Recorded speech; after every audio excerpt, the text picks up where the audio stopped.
Hello दोस्तों, आपका स्वागत है आपके अपने चैनल यूपी स्टडी दोस्त में। जी हाँ, हम आज एक फिर नए वीडियो, नए जोश के साथ और नए नए लॉजिक और एग्जांपल्स के साथ समझने वाले हैं, जो कि है एंजाइम। और हाँ, मैं पहले बता दूं कि आपके रसायन विज्ञान यानी कि केमिस्ट्री के ही मैंने ढेर सारे वीडियो लेक्चर अपलोड किया हुआ है, हम लोगों ने डिस्कस किया हुआ है, तो आप उसे जरूर देखिए अगर आपने अभी तक नहीं देखा है। जैसे कि कार्बोहाइड्रेट, प्रोटीन, एमिनो एसिड, ऐसे ढेर सारे टॉपिक्स हमने डिस्कस कर लिया है। ओके, जिससे क्वेश्चन आते भी हैं मेरे भाई। और ये किसके अंदर में चल रहा है? बायोमोलिक्यूल यानी जैव अणु के अंदर यह टॉपिक्स चल रही हैं। और हाँ, मैं बता दूं, हिंदी और इंग्लिश के बहुत ही सरल, सक्षम, समझने लायक और पेपर में पास कराने लायक आपके इजी नोट्स के द्वारा पढ़ाया गया है, मैम जी के द्वारा यानी कि सिस्टर के द्वारा। ठीक है, तो उसको भी देखिए और समझिए चीजों को, क्योंकि हर एक सब्जेक्ट जरूरी है बाबा। ठीक है ना? तो चलिए शुरू करते हैं इस वीडियो को, और लाइक से सब्सक्राइब वगैरह कर दीजिए, तभी तो मजा आएगा ना भाई। दोनों हाथ से ताली बजना चाहिए। ओके, ठीक है ना? ताली में आवाज नहीं आया? ठीक है, बजा देते हैं। ओके, तो ताली बजना चाहिए, और ताली बजाइए, डंके की चोट पे बजाइए, लेकिन मेहनत करते हुए बजाइए, क्योंकि आपको पेपर पास करना है, समझते हुए, चीजों को जानते हुए, ताकि जैसे मैं आपको समझा पा रहा हूं, आप भी किसी और को भी समझा पाए, जैसे आप अपने घर पे छोटे बड़े भाइयों को, ऐसी चीजें। ठीक है ना? तो देखिए, प्रोटीन क्या पढ़ा था हमने? प्रोटीन जो है बॉडी बिल्डिंग प्रोडक्ट होता है। मेरी तो है नहीं, खैर जो भी है, तो आप लोग की है तो बताइए कमेंट में, बॉडी है, हाँ, मसल्स गेन किया है। क्योंकि मैंने बताया था प्रोटीन क्या है, बॉडी बिल्डिंग प्रोडक्ट है। क्यों? क्योंकि वो सेल्स का 20% भाग बनाता है। 20% भाग, ठीक है ना? हमारी पूरी शरीर कोशिका का ही बना हुआ है, और शरीर में अगर कोशिका है तो उसका 20% भाग तो बहुत मैटर रखता है मेरे भाई। तो ठीक है ना? तो ये सब चीजें हमने बहुत आसानी से समझा था, तो उसको भी देखिए, और इस वीडियो लेक्चर को पूरा देख के आइए, और कमेंट वगैरह करिए मेरे भाई, कैसा है, क्या चीजें हैं, आपके लिए हेल्पफुल है ये वीडियोज या फिर नहीं। हम और इंप्रूव करेंगे, और ज्यादा आपकी तरह से पढ़ाने की कोशिश करेंगे। ठीक है ना? आप ही के लिए वीडियो है, तो आपकी तरह से बनाना पड़ेगा मुझे। ओके, चलिए देखिए क्या है मैटर। एंजाइम, ठीक है ना? चाहे आप इसे हिंदी में भी वही बोलते हैं, विकर भी बोल देते हैं, और एंजाइम लिख सकते हैं आप, कोई दिक्कत नहीं है। एंजाइम हिंदी में आप लिख सकते हैं ऐसे, ऊपर दे दीजिए डॉट, एंजाइम, या इसी को वीकर भी बोलते हैं। अब सिंपल सी बात है कि इसको पहले समझेंगे, और इसके अंदर में 4-5 टॉपिक है, उसको समझ लेंगे। ठीक है ना? एंजाइम के अंदर में 3-4 चीजें हैं, जो कि आपका पूरा ये वीडियो मुझे लगता है 30 मिनट का हो जाएगा, लेकिन हाँ, पूरी टॉपिक खत्म हो जाएगी, गारंटेड। ओके, ठीक है? चलिए, ये भी क्या है, बहुत आसान है। क्यों? क्योंकि इसका भी रोल हमारे शरीर में है मेरे भाई। हाँ, अभी देखिए, समझ जाएंगे आप। एंजाइम या वीकर, इसका देखिए 2 शब्दों से मिलकर बना है। ये एंजाइम शब्द जो है, इन का मतलब है इन अंदर वाला इन, ठीक है ना? और इसी में जो जाइम्स है, इसी या जाइमेज शब्द से मिलकर बना है। जाइमेज शब्द से मिलकर बना है। ओके, या इसको जाइम्स लिखेंगे हम लोग। ये देखिए, एक शब्द हो गया इन, और दूसरा शब्द आपका जाइमेज। ठीक है, अब इन और जाइमेज से मिलकर बना है एंजाइम्स। अब ऐसा क्या सिस्टम है इसमें? अब इन का मतलब हो गया अंदर, और जाइमेज का क्या मतलब है मेरे भाई? इसका मतलब होता है ईस्ट। कहेंगे ईस्ट क्या नई चीज आ गई? बहुत सरल सी चीज है, खमीर इसको बोलते हैं हिंदी में। ठीक है ना? ईस्ट को ही खमीर बोलते हैं। ओके, इसमें क्या है, देखिए मैटर क्या है। ईस्ट यानी फंगी, फंगस आपने नाम सुना होगा, फंगल इन्फेक्शन, ये सब चीजें जो अब दांत खज खुजली होता है, ये फंगल इन्फेक्शन होता है। कहेंगे वैसी चीजें एंजाइम में, हम रोग बीमारियों के बारे में पढ़ने लगे क्या? नहीं, बीमारियों के बारे में नहीं पढ़ रहे हैं, लेकिन हाँ, कुछ चीजें आप ये भी जानते होंगे कि कुछ जीवाणु यानी कि बैक्टीरिया, वायरस, ये सब चीजें कुछ होती हैं, कुछ जो फायदेमंद होता है, लेकिन कुछ नुकसानदेह होता है। तो यहाँ पे फायदेमंद वाली की बात होगी। ईस्ट यानी कि फंगस का ही एक टाइप है, और ईस्ट में ही सबसे पहले एंजाइम के बारे में हमारे वैज्ञानिकों ने पढ़ा था, तो इसीलिए इन्हीं के नाम पे इनका नाम रख दिया गया। यानी इन और जाइमेस के नाम से बना हुआ है एंजाइम। इन मतलब अंदर, और ईस्ट मतलब खमीर यानी कि फंगी बोल सकते हैं, क्योंकि ये फंगस का ही एक टाइप है। समझ गए मेरी बात? ठीक है ना? तो ईस्ट में से ही और इन मिला के इन ईस्ट यानी कि ईस्ट के अंदर पाया गया, यानी मेरे अंदर पाया गया, तो जिन्होंने पाया उन्होंने नाम रख दिया कुछ। ठीक है ना? तो ये हो गया एंजाइम। क्लियर? अगर इसकी डिफिनीशन की बात करें, अब हम परिभाषा की डिफिनीशन, ठीक है, डिफिनीशन देखिए, थोड़ा सा मैं बार बार बोलता हूं कि मैं आपको समझाऊंगा, आपको समझना है, और अगर कुछ आता है तो आप कमेंट में लिख सकते हैं मेरे भाई। और हाँ, उन सब के बाद आपको नोट्स खुद से बनाने की कोशिश करनी है। अगर आप लोगों को लगता है कि नोट्स चाहिए, तो आप बताइए, मैं नोट्स भी लिख दूंगा मेरे भाई। बहुत सिंपल नोट्स होते हैं आपके, बहुत इजी सब जो है, क्योंकि अभी ना आपको डीप नहीं पढ़ना है, बहुत ज्यादा नहीं पढ़ना है। ये कम है, सच्ची में आपको लगता है ज्यादा है ना, नहीं, कम है। अभी आगे आप पढ़िए, इंटर के बाद और चीजें पढ़िएगा तो लगेगा अरे तो सब बहुत आसान था। ऐसा ही होता है, जैसे कि आप 9th की चीजें देखते होंगे, 8th की चीजें देखते होंगे, इसमें क्या है मेरे भाई, वैसा ही है, वैसा ही है बिल्कुल। तो डिफिनेशन, परिभाषा देखिए, एंजाइम क्या है, यह एक प्रकार के प्रोटीन होते हैं, यानी कि ये भी प्रोटीन से ही बने होते हैं। प्रोटीन क्या है, प्रोटीन क्या है, कमेंट में बताओ, कमेंट में। थोड़ा तो याद रखना पड़ेगा मेरे भाई, मेरे साथ पढ़ रहे हो तो थोड़ा थोड़ा चीजें याद रखना पड़ेगा, कमेंट वगैरह करते रहिए, तभी मजा आएगा पढ़ने में, आपको भी और मुझे पढ़ाने में। ओके, तो देखिए ये जो है, अगर इंग्लिश में मैं बोलूं, it is a type of protein which is globular. यह एक प्रकार का प्रोटीन ही है जो कि गोलीय होता है। हमने टाइप पढ़ा था प्रोटीन का, ठीक है ना, फाइब्रस, ग्लोबुलर, ये सब पढ़ा था मैंने, ठीक है ना। तो यह एक प्रकार का प्रोटीन होता है या फिर प्रोटीन से ही मिलकर बना होता है, जो कि गोलीय प्रोटीन यानी गोल टाइप वाले प्रोटीन से मिलकर बना होता है। हाँ, और इनका और क्या रहेगा, और क्या बातें होंगी, ये जो है हमारे शरीर में या फिर जहां भी इसका यूज होगा तो ये रिएक्शन को बढ़ाने का काम करते हैं, ठीक है। जैसे कि अभी मैं क्या कर रहा हूं, आप 12th में पढ़ रहे हैं, 12th और आप दो चीज हो गए, मैं क्या हूं, एंजाइम हूं, आपके रिएक्शंस को बढ़ा रहा हूं, आपको पढ़ने में किताब की चीजों को मदद कर रहा हूं, तो I am enzyme, just a logic. Okay, ठीक है ना, एक लॉजिक के तौर पे किताब है, इंटर की किताब है और आप हो, या 10th की किताब है और आप हो, तो पढ़ रहे हो, लेकिन उसी में मैं आ गया तो मैं क्या कर रहा हूं, आपको पढ़ाने में मदद कर रहा हूं ना, तो मैं एक एंजाइम हुआ, उत्प्रेरक जिसे बोलते हैं, ठीक है ना, उत्प्रेरक की तरह, कैटालिस्ट की तरह काम करना, ठीक है ना। ओके, जैसे कि और एग्जांपल दूं मैं, उदाहरण, एंजाइम्स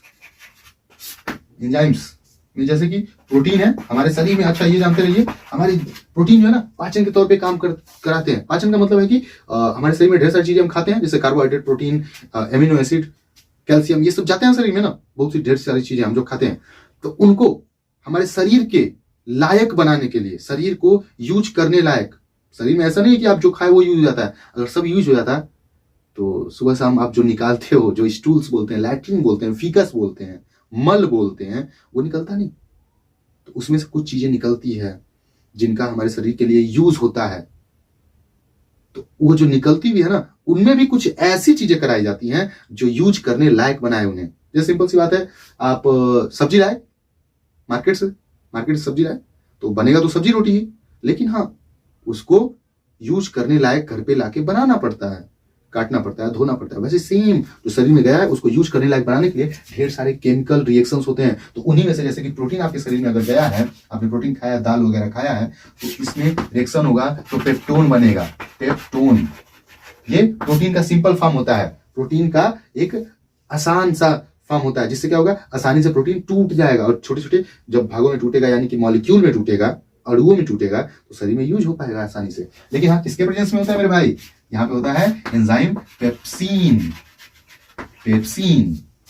समझ आ रही बात कुछ, यानी कि सीधी सीधी बात बोले तो एंजाइम जो है बीच वाला है, बीच वाला जो अच्छा काम करता है, लेकिन हाँ अच्छा काम, खराब काम नहीं करता, अच्छा काम करता है।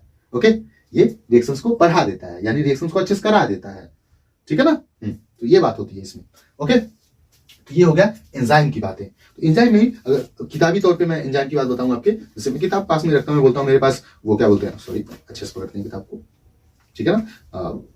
मेरे पास अभी वो डिजिटल बोर्ड नहीं है, तो हम लोग थोड़ा सा बुक से मैं पूरा याद नहीं रहता लाइन बाय लाइन, तो याद करते हुए चलते हैं। चलिए फटाफट टॉपिक खत्म करते हैं। तो देखिए इसमें लिखा है कि एंजाइम को जैव उत्प्रेरक भी कहते हैं, यानी कि उत्प्रेरक यानी कि जो उत्प्रेरक यानी बढ़ावा दे, वही बोला ना मैंने, रिएक्शंस को बढ़ा दे। अगर इसका सिंपल सा देखिए, यहां पे लिखा है डिफिनेशन, एंजाइम वे गोलीय प्रोटीन है जो जीवन तंत्र की रासायनिक अभिक्रियाओं में जैविक उत्प्रेरक का कार्य करती हैं। यानी कि सिंपल सी बात बोले तो एंजाइम वह प्रोटीन से बना हुआ केमिकल है ना, या कंपाउंड है, जो जीवों में उनकी रासायनिक क्रियाओं को, जैविक क्रियाओं को करने में मदद करता है या जैव उत्प्रेरक की तरह काम करता है, उसे ही हम एंजाइम बोलते हैं। Okay done. अब आगे बढ़े हम लोग, अब एंजाइम के कुछ प्रॉपर्टीज की बात कर लें, यानी एंजाइम का आखिर क्या खास बात है जो प्रोटीन होते हुए भी कुछ अलग कर रहा है, ठीक है ना। प्रोटीन तो शरीर को बनाने का काम कर रहा था, लेकिन एंजाइम में ऐसी क्या खास बात है मेरे भाई जो प्रोटीन से अलग है, ये अलग से पढ़ना पड़ रहा है, तो उसी को बोल दे रहा है हेडिंग, एंजाइमों के गुणधर्म या फिर प्रॉपर्टीज ऑफ एंजाइम। तो थोड़ा समय मिटाऊं इसको। ओके,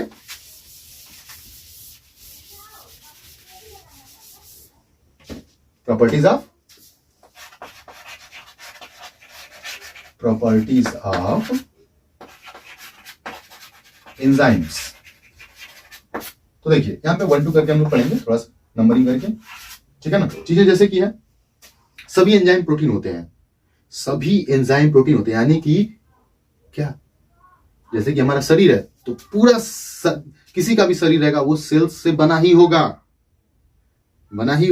सिंपल सी बात है ना। तो वैसे ही सभी एंजाइम प्रोटीन होते हैं, यानी कि कोई एंजाइम ऐसा नहीं कर सकता नहीं भाई नहीं है, तुम्हारा आसान नहीं है मेरे पे, मैं अपने आप से बना हूं या ऐसा कुछ मैं दूसरे चीज से बना हूं। वो हरदम प्रोटीन का आभारी रहेगा कि भैया आप ही की वजह से तो मैं बन पाया हूं मालिक। समझ रहे हो मेरी बात? हाँ, तो सभी एंजाइम प्रोटीन होते हैं। ऑल एंजाइम्स आर प्रोटीन, ठीक है, सभी एंजाइम प्रोटीन होते हैं। दूसरा पॉइंट अगर बात करें बुक के हिसाब से, एंजाइमों की प्रकृति विशिष्ट होती है या किसी अभिक्रिया विशेष को ही उत्प्रेरित करते हैं। अच्छा, एंजाइम जो है ये स्पेशल टाइप के होते हैं, ठीक है ना, जो किसी रिएक्शंस को ही, जैसे कि कुछ स्पेशल रिएक्शंस को ही बढ़ाएंगे, ऐसा नहीं कि सभी रिएक्शन में ही जाके घुस जाएंगे, ऐसा नहीं, ठीक है ना। ओके, तो देखिए एंजाइम्स आर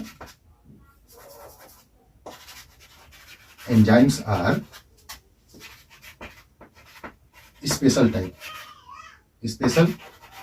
टाइप्स, क्वालिटी लिख सकते हो, हाँ quality, which are involved in selective reaction,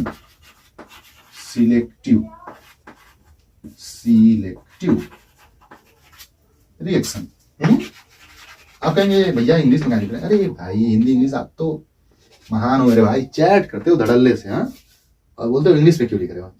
अच्छा जी, ऐसा नहीं चलेगा, हर जगह पे थोड़ा बहुत मिक्स करके पढ़िए, ठीक है ना। हिंदी इंग्लिश के सहायता से ही पढ़ेंगे, ओके। हिंदी में बता तो रहा हूं ना, क्यों परेशान हो रहे हैं, ठीक है। तीसरा पॉइंट, और क्या इसमें क्वालिटी है, देखिए और क्या क्वालिटी है बुक के हिसाब से भैया, ज्यादा इधर उधर नहीं जाऊंगा मैं। एंजाइम संक्रियण ऊर्जा को कम करके अपक्रिया वेग को बढ़ा देते हैं। अच्छा, एंजाइम जो है, देखिए और 2 3 पॉइंट बता देता हूं, चौथा पॉइंट बताऊंगा।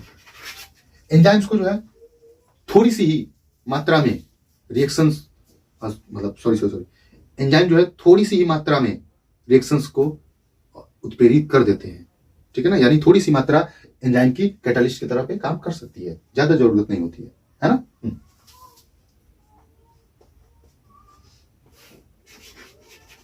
few amount या few parts of enzyme, few part of enzyme are effective for reactions। और अगला पॉइंट लिखूं तो कभी कभी ये रिएक्शंस को मंद भी कर देते हैं, यानी कि एंजाइम्स को घटाते भी हैं, ठीक है ना।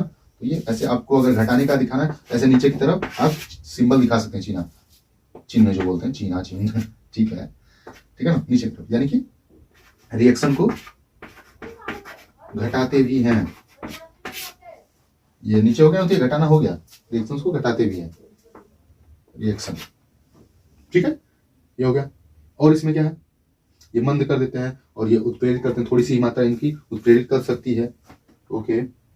और हाँ, ये एंजाइम होते हैं, ये एक अनुकूलता, जैसे कि हमारा शरीर क्या है, 37 डिग्री सेल्सियस पे ही पूरा अंग हमारे शरीर के अंदर का काम कर। आप कहोगे 37 डिग्री सेल्सियस तो होता ही है, नहीं, बिल्कुल नहीं। आप कितनी भी ठंडी पड़े, देखिएगा आप अगर टेम्परेचर नापेंगे ना, 37 डिग्री सेल्सियस ही पाएंगे लगभग। यानी कि शरीर के अंदर की जो हिस्से हैं या अंग हैं वो एक अनुकूल तापमान पे ही काम करते हैं, ठीक है ना, हाँ, ओके। तो वैसे ही एंजाइम भी जो है उनके लिए अनुकूल तापमान चाहिए, एक लगभग ठीक ठाक तापमान चाहिए जिसपे वो काम कर सके। तो वही बात है, सेम रेंज की लगभग, या अनुकूल जो आप बोलेंगे, उपयुक्त बोलेंगे, अनुकूल बोलेंगे, अनुकूल ताप पर एंजाइम एक्टिव रहते हैं या फिर काम करते हैं या क्रिया दिखाते हैं, काम करते हैं, कई शब्द लिख सकते हैं, है ना। ठीक है, तो ये आपने समझा। थोड़ा सा आप चाहे तो स्क्रीनशॉट ले सकते हैं इसका। ओके, चलिए अब देखते हैं अगला टॉपिक क्या रहेगा हमारा, एंजाइम का नामकरण तथा वर्गीकरण। देखिए लगभग हमने 13-14 मिनट अब तक पढ़ लिया है और 13-14 मिनट आपको ठहरना है इस वीडियो पे। ठीक है ना, समझ आ रहा है ना? बताइए, कमेंट में बताइए। ओके, कमेंट भर भर के करो यार, कौन सा पैसा लग रहा है। और कोशिश किया करिए आप लोग इंग्लिश वगैरह में करिए। देखिए इंग्लिश बहुत ये नहीं है कि आपको स्पेशल बना देगा, हाँ एक आप और भाषा सीख जाओगे, ठीक है ना। जैसे आप हिंदी जानते हो, भोजपुरी जानते हो, कोई और भी भाषा आप जानते हो तो अच्छी बात है, लिखिए कमेंट में कौन कौन सी भाषा जानते हो। तो इंग्लिश भी एक भाषा है जो हर जगह पे यूज हो रहा है, इंटरनेशनल लैंग्वेज है, तो आपको भी सीख जाओगे। चलिए अब अगला टॉपिक देखते हैं, एंजाइमों का नामकरण तथा वर्गीकरण। एंजाइमों का नामकरण तथा वर्गीकरण, या इंग्लिश में बोले तो nomenclature and classification of enzyme. Okay, नामकरण तथा वर्गीकरण। ओके, एंजाइमों पर है ही मेरे भाई, नामकरण तथा वर्गीकरण। अब देखिए नामकरण यानी कि इसका नाम कैसे रखा जाता है, ठीक है ना। जैसे हम लोगों का क्या नाम है, कैसे रखा जाता है। अब पहले तो पता नहीं कैसे, और अब तो बस ऐसे ही किसी चीजों को नाम लेके या किसी भगवान के नाम पे, इन्हीं कुछ चीजों पे, है ना, जो हमको एक विशेष दर्जा देता हो, विशेष प्रभाव छोड़ता हो, विशेष मतलब होता हो, उसी हिसाब से हमारा नाम रखते हैं हमारे मम्मी पापा। जैसे मेरा चंदन है तो अच्छा लगता है बोलने में भी, और अगर इसकी बात करें तो चंदन मतलब शीतलता, है ना। सूरज नाम होता है लोगों का, है ना। तो ऐसे ही है, कुछ नाम रखने का भी ऊपर डिपेंड करता है, और कुछ लोग ऐसे ही रखते हैं कुछ भी, खेदरू मैं किसी का मजाक नहीं उड़ा रहा हूं, लेकिन होता है ऐसे। तो ऐसे ही अब एंजाइम का नाम रखेंगे हम, क्या कैसे होता है, ठीक है ना, नामकरण। तो देखिए सिंपल सी बात है, इसमें जो होता है ना एंजाइम में, ये जिस रिएक्शन में भाग लेते हैं उसी के हिसाब से इनका नाम रख दिया जाता है। जैसे कि अगर मान लीजिए ये इंटरमीडिएट के स्टूडेंटों को पढ़ा रहे हैं, इनके मतलब इंटरमीडिएट, जैसे मैं यहां पे लिख दूं इंटरमीडिएट, ठीक है ना, रिएक्शन कराएंगे तो क्या आएगा, रिजल्ट क्या आएगा ना। आप इंटरमीडिएट में पढ़ रहे हो तो आपका क्या आएगा, रिएक्शन होने के बाद, यानी कि आपको पढ़ने लिखने के बाद क्या होगा, रिजल्ट आएगा, ठीक है ना। तो इसमें मान लीजिए कोई एंजाइम काम किया तो उसका नाम हम ये रख सकते हैं इंटरेज। क्या नाम रख सकते हैं, इंटरेज। जो भी आपके रिएक्शंस को बढ़ाने का काम किया, जैसे कि मैं टीचर, जो भी आपके टीचर हैं, उन्होंने अगर आपको रिजल्ट लाने में, अच्छे से चीजों को समझने में, आपके ज्ञान को बढ़ाने में मदद किया, तो उनको अगर एक नाम दिया जाए इस रिएक्शन में, तो उनको हम इंटरेज बोल सकते हैं। यानी कि इंटरमीडिएट जो शब्द है ना, जिसके साथ मिलकर रिएक्शन हो रहा है, उसे संबंधित इसका नाम रख दिया जाता है एज लगा के, सुफिक्स लगा के, लास्ट में जो लगता है सुफिक्स। अब व्याकरण में इस शब्दों का हिंदी में क्या बोलते हैं सुफिक्स को मेरे भाई, प्रत्यय बोलते हैं। हिंदी में इसमें प्रत्यय लिखा है ना। ये प्रत्यय जो है तौर पे, यानी लास्ट में उस शब्द के, इसको देखिए सबस्ट्रेट बोलेंगे, जिससे वो रिएक्शंस कर रहा है, यानी किससे रिएक्शन कर रहा है, इसी से रिएक्शन कर रहा है ना। ये आगे बढ़ा, यहाँ पे इन दोनों के बीच में रिएक्शन हुआ और रिजल्ट आ गया, कुछ प्रोडक्ट आ गया। सिंपल सी बात है। अगर हम केमिकल की बात करें, केमिस्ट्री की बात करें, तो सिंपल सी बात है, सबस्ट्रेट को हिंदी में क्या बोलते हैं, क्रिया द्रव्य बोलते हैं या फिर क्रियाधार बोलते हैं हिंदी में इसको, सबस्ट्रेट। इसी से एंजाइम जुड़ के काम करेगा, यानी कि सबस्ट्रेट प्लस क्या, एंजाइम, ठीक है, सबस्ट्रेट प्लस एंजाइम, और बनेगा क्या, प्रोडक्ट।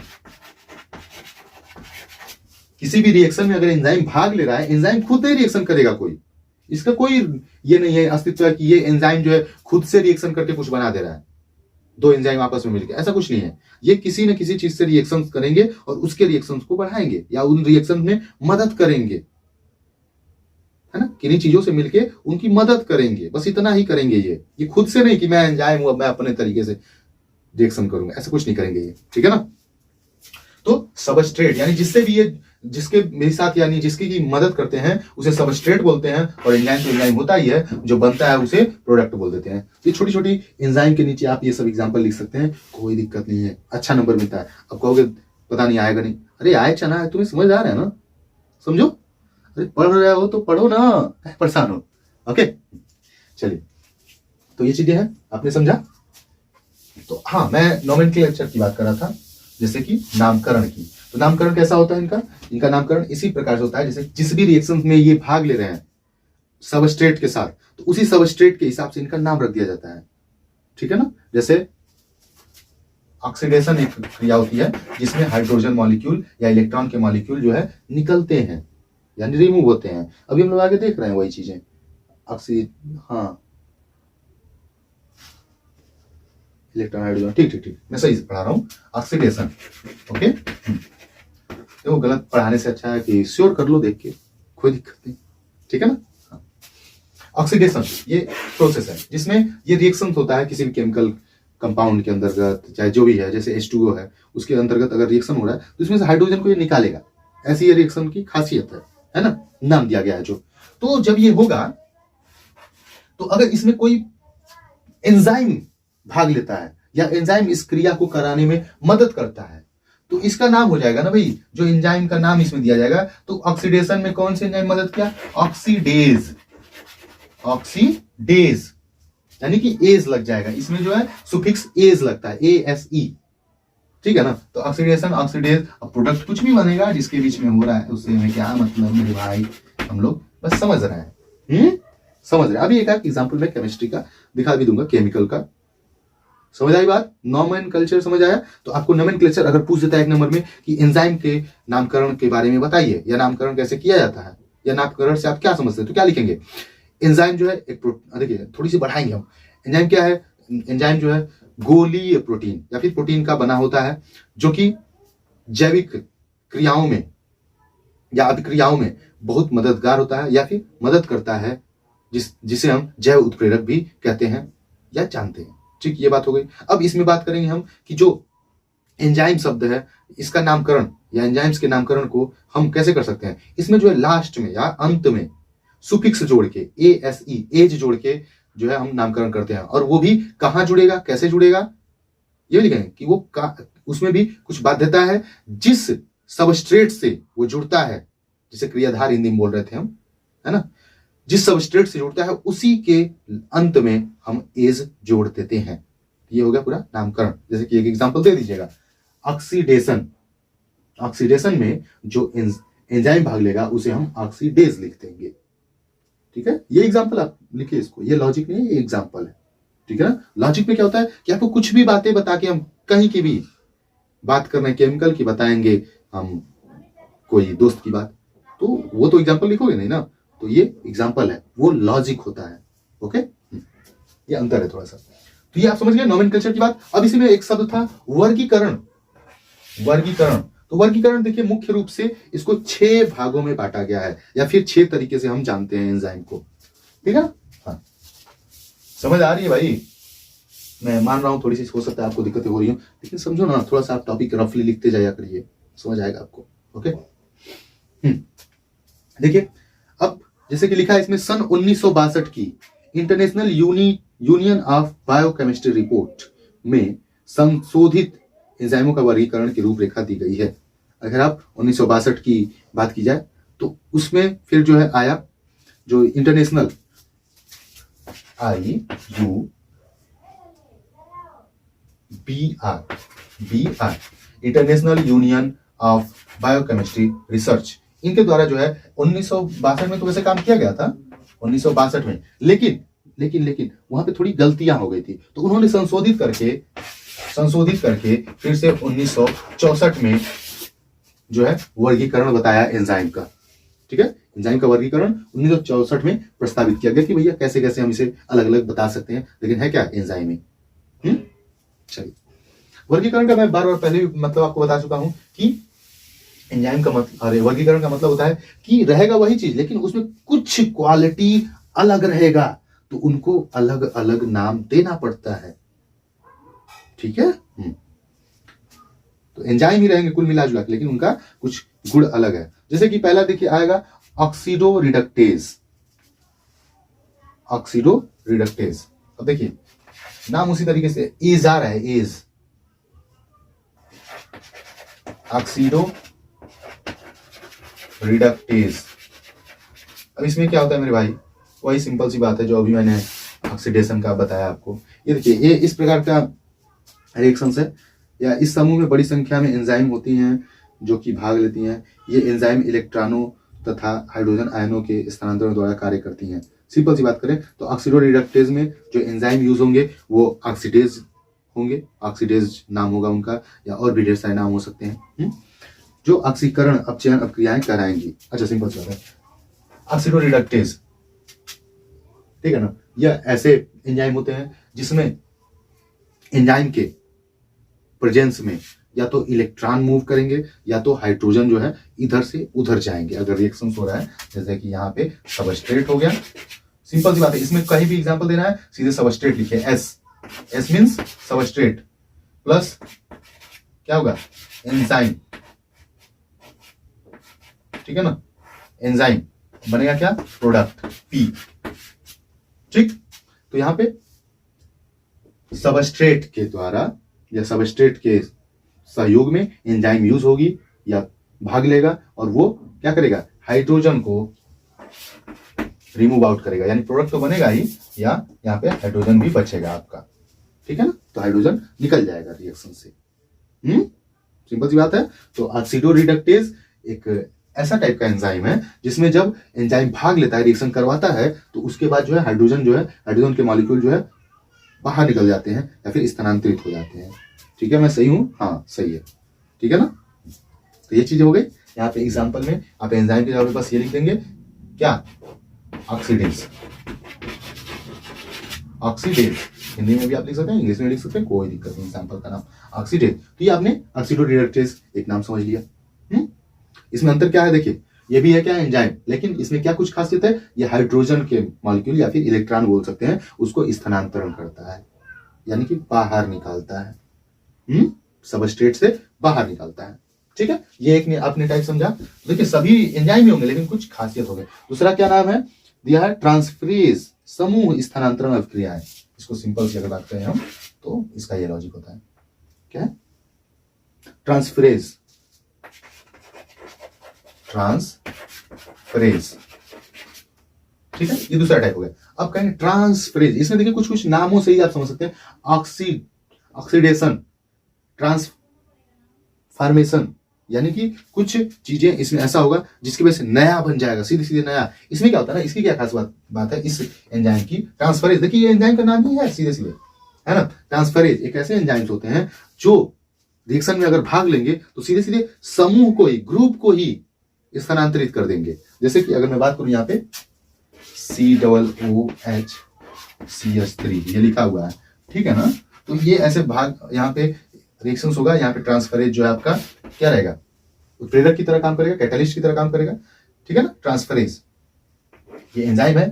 तो ठीक है, अब ये बनाएगा क्या, अब यहाँ पे इसकी खास बात ये है कि ये ग्रुप ही चेंज करता है। तो यहाँ पे ये ग्रुप है कार्बोक्सिल ग्रुप, इसको मान लो ये हटा देता है एमिनो ग्रुप के साथ। ऐसे मैं बस जस्ट लॉजिक बता रहा हूँ आपको, ठीक है ना।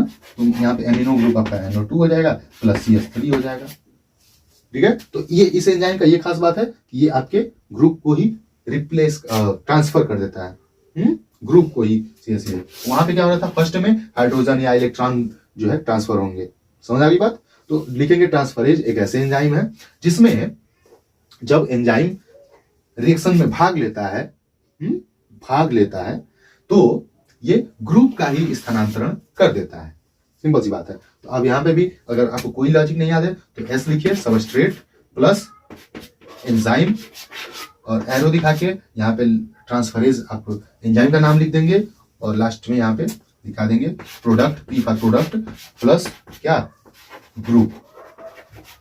सिंपल सी बात हो गई ना मेरे भाई, समझ आ रही बात है।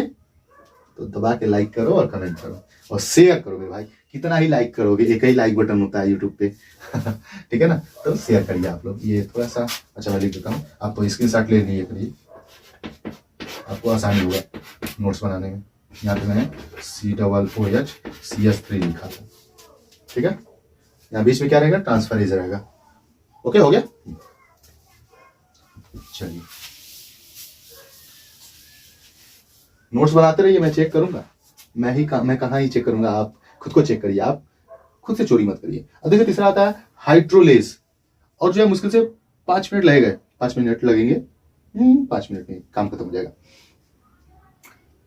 देखिए क्या था, हाइड्रोलेस।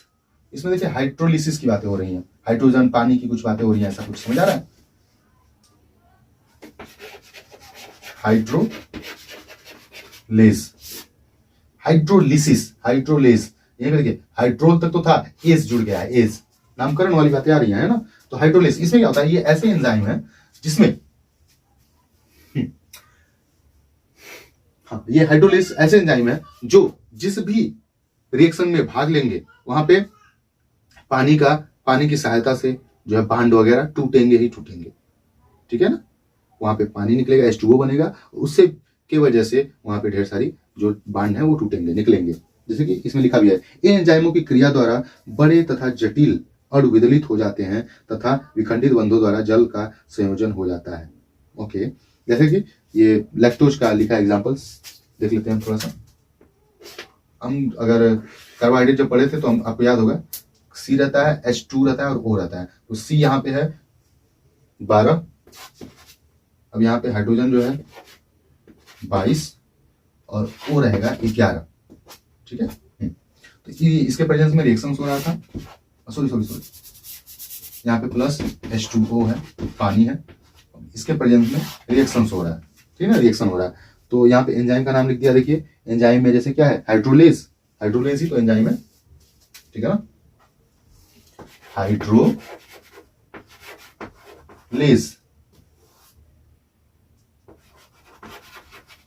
हाइड्रोलेस एंजाइम है, ठीक है ना। अब यहाँ पे बन क्या रहा है भैया, अब ये टूट जाएगा, पानी के प्रेजेंस में है, यानी पानी है, हाइड्रोलिसिस होगा ही होगा। हाइड्रोलिसिस यानी कि पानी के उपस्थिति में जब टूट जाए चीजें, ये मॉलिक्यूल है टूट जाएगा, तो ये तो बन जाएंगे। जैसे कि इसमें क्या बना है, ग्लूकोज बना है और गैलेक्टोज बना है, ठीक है ना। तो वो सेम चीज को गैलेक्टोज बोल दे रहा है, यानी कि 2 मॉलिक्यूल आप ग्लूकोज के भी लिख सकते हो, C6 plus H11 plus O6, ठीक है। अब इसी का एक और मॉलिक्यूल लिख दिया है प्लस करके, सेम इसी को सेम चीज, ठीक है ना, सेम चीज लिख दिया है, C6 plus H11 plus O6। तो आप 2 मॉलिक्यूल बोल सकते हैं, लेकिन इसको इन्होंने नाम दे दिया है ग्लूकोज और गैलेक्टोज, ठीक है। 2 मॉलिक्यूल आप ग्लूकोज के भी लिख सकते हैं। तो ये देखो, ये हो गया हाइड्रोलेस का एग्जांपल, तो आप इसके साथ ले सकते हैं। ओके, अब कुछ लॉजिक याद रहे तो वही S plus E, break arrow पे आप लिख दीजिए हाइड्रोलेस एंजाइम का नाम, और लास्ट में प्रोडक्ट और प्लस प्लस प्लस। ओके, ठीक है ना मेरे भाई। वैसे सिंपल सी चीजें हैं, इसी में 2-3 टाइप और है, जैसे कि लाइएज है। लाइएज में क्या होता है, हाँ, लाइएज जो है ये इस टाइप का एंजाइम है जिसमें या तो बंध टूट भी सकते हैं या तो बंध जुड़ भी जाएंगे। तो लाइएज ऐसा है, इसमें लिख लीजिएगा, मैं ज्यादा कुछ समझाऊंगा नहीं।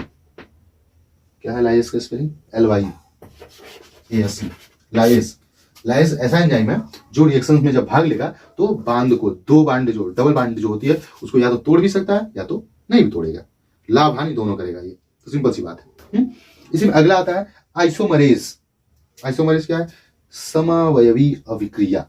ये एंजाइम अभिक्रियाओं को उत्प्रेरित करते हैं जो क्रियाधार से परमाणुओं को अंत अणु पुनर्निर्वास प्रदान करते हैं, पुनर्निर्वास प्रदान करते हैं। अच्छा, इसमें क्या होता है, चीजें जो आइसोमरेज है इसको लिख लेते हैं। आइसोमरेज जो एंजाइम है ना भाई, ये क्या करते हैं, जब सबस्ट्रेट से, इसमें लिखा भी है वही सबस्ट्रेट जिसको क्रियाधार हम बोलते हैं, ऐसे एंजाइम जो उत्प्रेरित करते हैं, यानी कि जब भाग लेंगे रिएक्शन में तो उत्प्रेरित करके परमाणुओं को अंत अणु पुनर्विन्यास प्रदान करते हैं। यानी कि अंत में जो बनेगा ना वो सिमिलर ही होगा जो जिससे सबस्ट्रेट से बना होगा, यानी कि सबस्ट्रेट प्लस एंजाइम। एंजाइम का नाम यही लिख दो, चाहे रिएक्शन एरो पे लिखा करो, और वो लगभग जो है सबस्ट्रेट के ही तरीके का या फिर सबस्ट्रेट ही हुबहू बनेगा। पुनर् यानी कि समायवी अभिक्रिया इसी को लिख रहा है, ठीक है ना। अब आता है लाइगेज एंजाइम। लाइगेज एंजाइम छठा जो है, आप कर ले जाओगे यार पेपर में, कोई दिक्कत नहीं आपको, परेशानी ये आता भी नहीं है वैसे, बस समझ लीजिए। लाइगेज एंजाइम क्या होता है भाई, पेपर इसमें देखिए क्या लिखा है, एटीपी की आवश्यकता रखने वाले दो समूहों के संघनन द्वारा संश्लेषण। अच्छा, जो ये ऐसे एंजाइम होते हैं, ठीक है ना, जो लाइगेज एंजाइम है, ये जिन भी अभिक्रियाओं में, जिन भी रिएक्शंस में एटीपी चाहिए, एटीपी यानी एडिनोसिन ट्राइफॉस्फेट, यही हमारे शरीर में ऊर्जा का स्रोत होता है।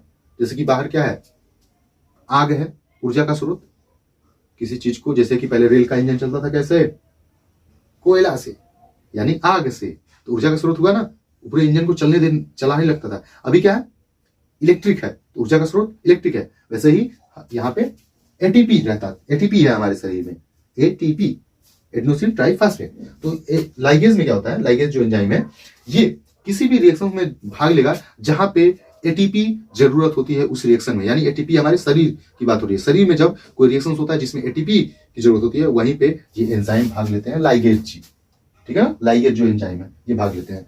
जैसे कि तो इसमें बनता क्या क्या है, जैसे कार्बन से ऑक्सीजन जुड़ा होगा, यहाँ पे कार्बन से ऑक्सीजन, ठीक है ना, फिर और क्या लिखा है, कार्बन से सल्फर जुड़ा होगा, तो ये सब होंगे। ओके, अब इसमें बस सिंपल सी बात बच गई, जो मैं बात करूं, दो टॉपिक है। एक सिंपल सी बात है कि एंजाइम की क्रियाविधि, तो एंजाइम की क्रियाविधि अभी भी बताना पड़ेगा, है? अरे यार, एंजाइम सॉरी सबस्ट्रेट, एंजाइम की क्रियाविधि हेडिंग डाल लेना, फंक्शन ऑफ या मैकेनिज्म ऑफ एंजाइम, ठीक है ना, ये बात हम कर रहे हैं। तो सबस्ट्रेट हो जाएगा प्लस एंजाइम हो जाएगा, तो क्या बनेगा, E प्लस एस से ये बन गया। लेकिन सेम यहीं पे दूसरी चीजें क्या होंगी, फिर सेकेंड पोजीशन पे या सेकेंड जो क्या बोलते हैं, हाँ रिएक्शन होगा, तो उसमें क्या होगा, ES जब मिल गया है भैया तो कुछ तो अलग बनाएंगे, तो यहां पे बन जाता है EP, ठीक है ना, EP यानी एंजाइम्स के द्वारा प्रोडक्ट जो बना है, एंजाइम की सहायता से जो प्रोडक्ट बना है, यहीं पे फिर कर देंगे, बस सिंपल सा, यहीं पे भी आप छोड़ सकते हो, कोई दिक्कत नहीं है। या फिर इसी को EP और EP के द्वारा अगर हम फिर से इसमें अलग करें तो E plus T, enzyme plus product, ठीक है ना। तो एंजाइम मैकेनिज्म यही है कि वो सबस्ट्रेट से जुड़ेंगे और फिर यहाँ पे जुड़े और जुड़ने के बाद जो है वो प्रोडक्ट बना देते हैं, ठीक है, सिंपल सी बात है ये यहीं तक, बस दो स्टेप में ये इनका मैकेनिज्म है। आप इनको रिएक्शन मतलब यदि में लिख सकते हैं, एंजाइम जो है सबस्ट्रेट से जुड़ते हैं तो जो है एंजाइम और सबस्ट्रेट मिल जाते हैं आपस में, उसके बाद एंजाइम सबस्ट्रेट की वजह से एंजाइम के द्वारा या एंजाइम के भाग लिए हुए द्वारा प्रोडक्ट बनता है, या एंजाइम की वजह से जो प्रोडक्ट बनता है वो हमें प्राप्त होता है। सिंपल सी बात है ये चीजें, ठीक है ना। अब इसके यूज की बात करें, इतना ढेर सारा पढ़ने के बाद हमें ये तो समझना पड़ेगा ना मेरे भाई कि आखिर इसका यूज क्या है, फालतू में थोड़ी वकैती करवा रहे हैं इतने किताब में, मोटे मोटे किताब में छाप के। तो देखिए उपयोग खत्म कर लीजिए, उसके बाद ये टॉपिक खत्म, बस खत्म। मैं समझ रहा हूँ बोर हो चुके हो, लेकिन बोर मत होया करो मेरे भाई, पढ़ा करो। उपयोग ये नामकरण हो चुका हमारा,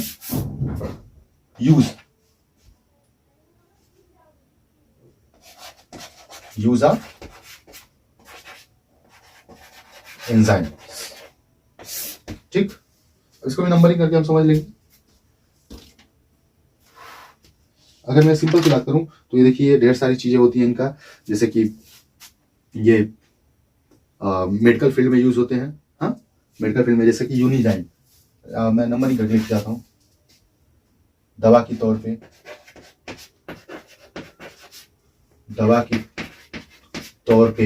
इनका उपयोग होता है,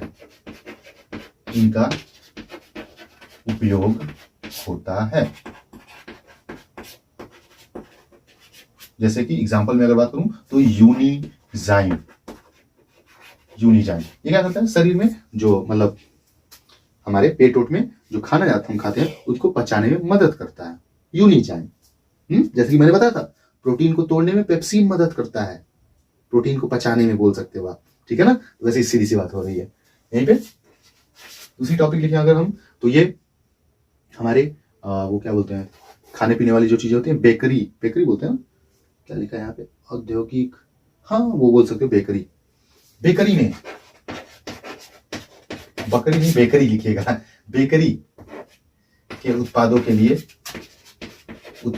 लिए महत्वपूर्ण होते हैं।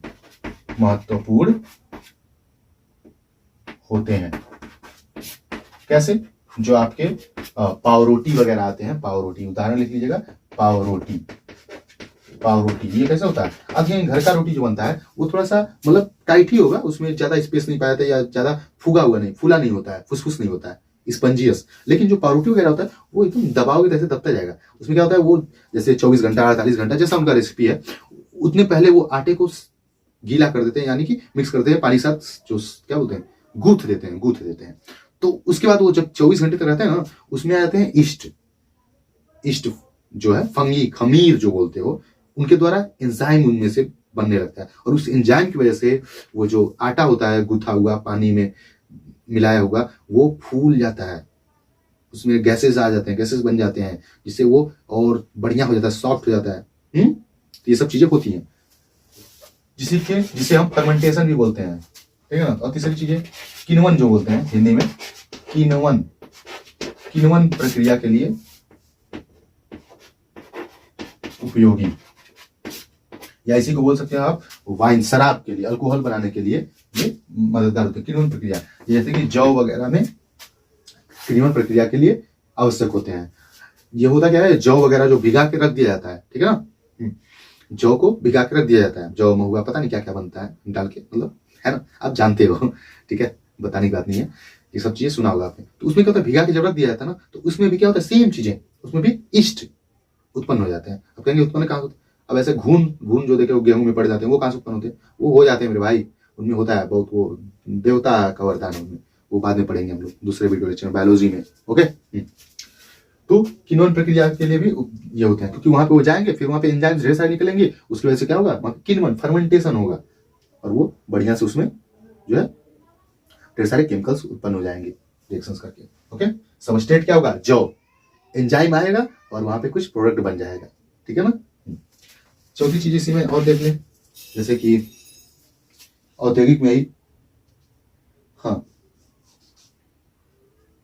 देखिए, कार्बोहाइड्रेट का किण्वन से बियर तथा वाइन का निर्माण होता है। कार्बोहाइड्रेट यानी कि जौ, गेहूं, ठीक है, ओके।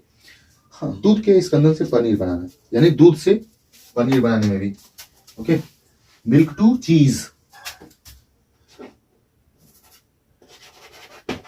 मिल्क टू चीज फॉर्मेशन में भी ये हेल्पफुल होता है। FORMATION, मिल्क टू चीज formation by the help of क्या, एंजाइम्स, ओके। और एक 5 पॉइंट कर लेते हैं हम लोग पूरा। लास्ट में लिखा है अभिक्रियाओं को प्रेरित करता है, सिंपल सी बात, ये तो करता ही भाई, रिएक्शंस को क्या करता है, कैटालिस्ट करता है, कैटालिस्टिक इफेक्ट देता है, या प्रेरित करता है, आप जो भी लिख लीजिए मेरे भाई, उत्प्रेरित करता है, ठीक। तो ये देखिए, ये छोटे से हैं, आप स्क्रीनशॉट ले लीजिए। तो भैया खत्म हुआ, फाइनली खत्म हो गया आपका ये वीडियो लेक्चर। आप लोग इसको नोट्स वगैरह बना लीजिए थोड़ा बहुत समझ के, ठीक है ना। और इतने देर तक वीडियो देखने के लिए बहुत बहुत धन्यवाद, और ऐसे ही बने रहिए यूपी स्टडी दोस्त चैनल के साथ। और मेरा एक और चैनल है पीसी फार्मा, मैं यहाँ पे लिख देता हूं, उसको भी आप लोग सपोर्ट करिए, पीसी फार्मा, जिसपे ढेर सारे वीडियो लेक्चर्स दवाई संबंधित और कुछ समाज को सीख देने संबंधित, आपको इंटरटेन करने से संबंधित अपलोडेड है, ओके। आप देख सकते हैं। तो ठीक है, मिलते हैं नेक्स्ट वीडियो लेक्चर में। आप लोग तब तक के लिए बस यही मनोकामना रहेगी, मस्त रहिए, जबरदस्त रहिए, स्वस्थ रहिए, और अपने अपने कामों में व्यस्त रहिए। Best of luck, bye bye, take care.